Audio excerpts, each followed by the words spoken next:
Right, you've spoken about the coin report. Do you remember the questions being asked earlier on today by Ms. Price?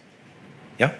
Yes. And you've said about the coin report, this is in your evidence today, was that in relation to the expert's opinion, at the time, there was a lot of knocking of that report, both for Fujitsu and Post Office, okay?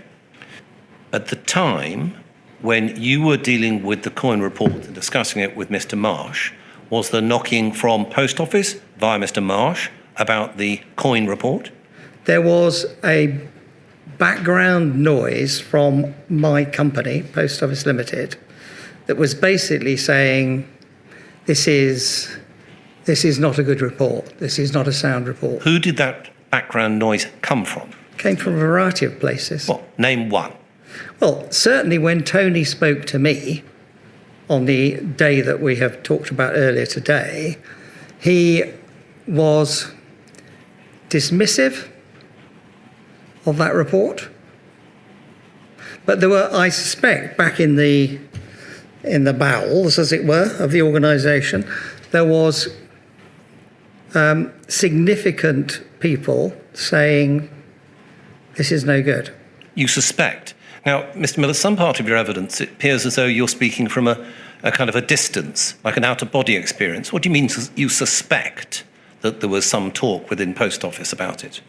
Was there or was there not? Yes. Right. From who? I know, I heard from Tony Marsh. I really don't know who else was saying these things. I'm afraid I don't. I'm sorry. Okay. You've also said this, both in your statement and in your evidence. You definitely did not read the report at the time. That's your evidence about it. It is. So are we to understand that you can think back to the time when you've got Mr. Marsh in front of you and he's referring to this report? Are you saying that you can say in your own mind, from your recollection, no, thanks, Mr. Marsh, I won't read it.